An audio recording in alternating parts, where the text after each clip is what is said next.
Hello and welcome to The Hero Spouse. I'm Kendra Ruth, here to answer one of your questions about marriage and midlife crisis. Today we have Jessie. Jessie has a bomb drop of December 29th, 2022. She has a vanisher who is a high energy replayer. She says, with the help of your group, I am sure that my now ex-husband is in a midlife crisis. But the further away from bomb drop and everyday interaction with him, the more horrible things I remember him doing from the beginning. I'm getting stuck on the question, was it abuse?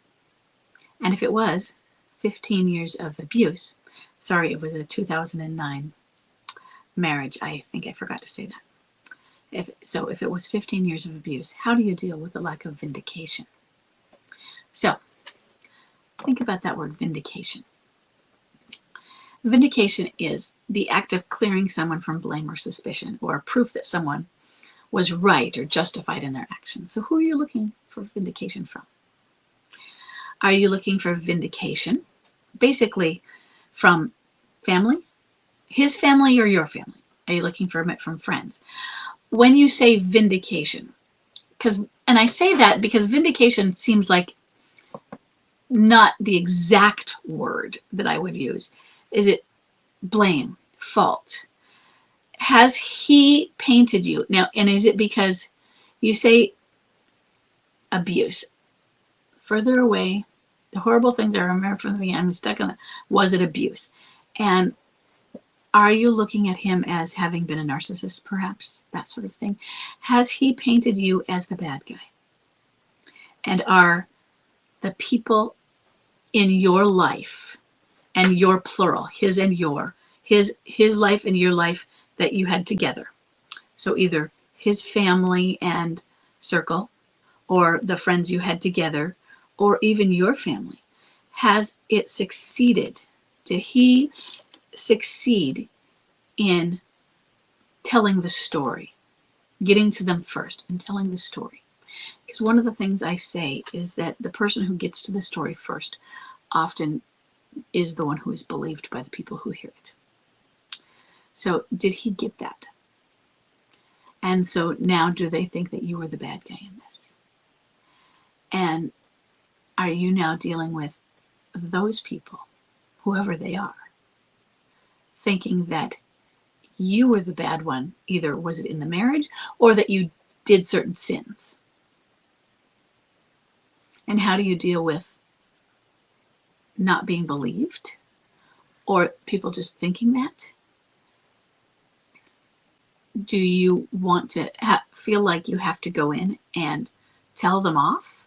Do you feel like you have to go set the record straight? Because the more you try to set the record straight, I think you may have learned, the more people often don't believe you.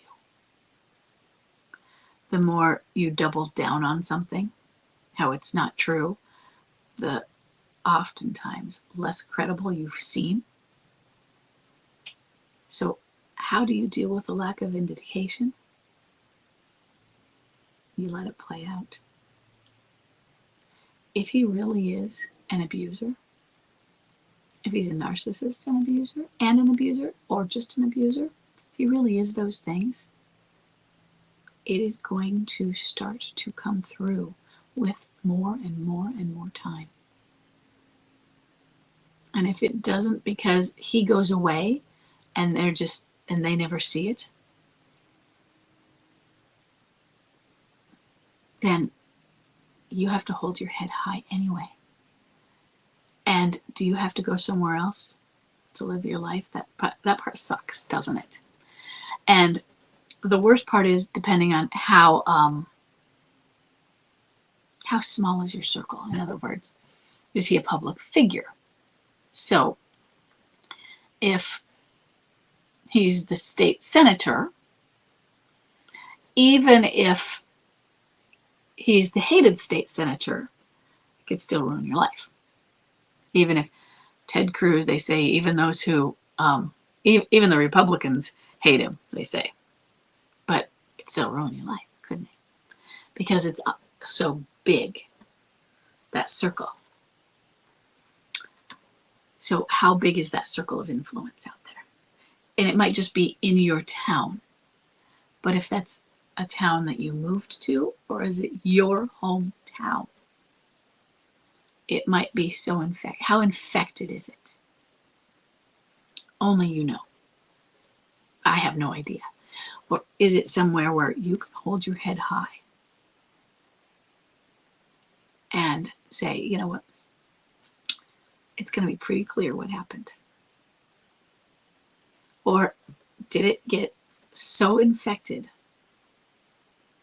such as there was a murder and there was your name got thrown around in it as the suspect, and you know how 20 years later, even when it's been proven that it was this person, your name was there, and they always suspect you, and they always suspect you, and they always suspect you. And there's still those people who, that person, it was that person, it was that person. Even when it's been proven beyond a shadow, with DNA evidence, some people who just, your name is still there. You can't change those minds. And you know what you have to do with it? You have to accept it. It sucks, but you have to accept it. How do you deal with the lack of vindication? You know.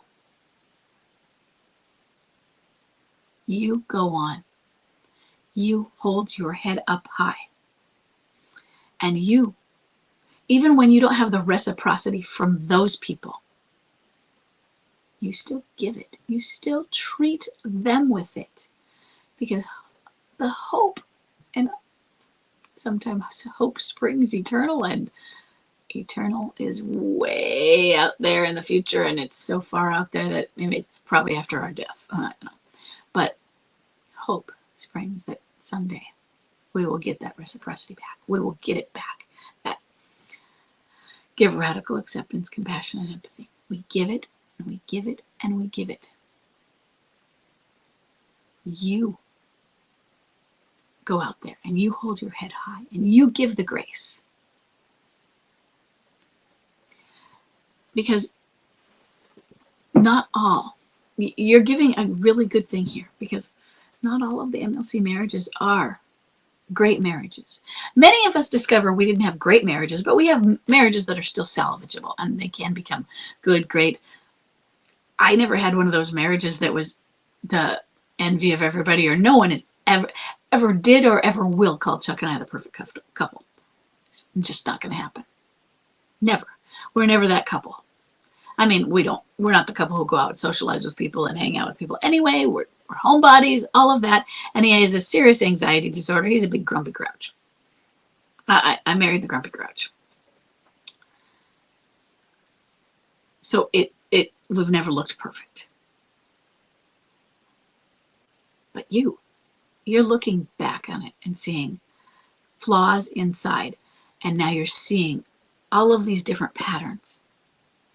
And think about all of the other things that it makes you do, and that makes you question about yourself and about what you're noticing. And I'm so glad that you are recognizing these horrible things and accepting rather than denying them. And that you're seeing the patterns, maybe. Because we're seeing that in others. That's what happens when you recognize that you had maybe a narcissist. I don't know what it is with covert narcissists. Some are talking about that, but I'm thinking regular narcissists.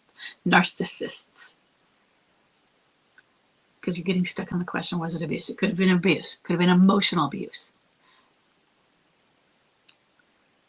Okay, mental and emotional abuse. 15 years of abuse. How do you deal with the lack of vindication? Because in mental and emotional abuse, it's subtle.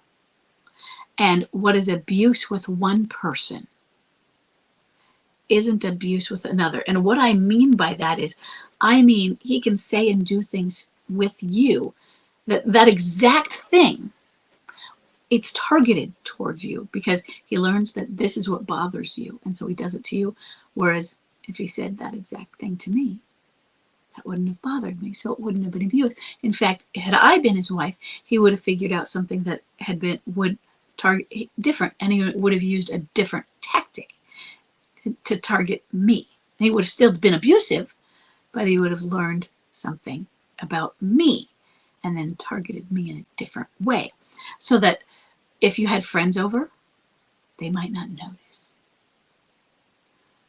They wouldn't know because of the specificity of the targeting.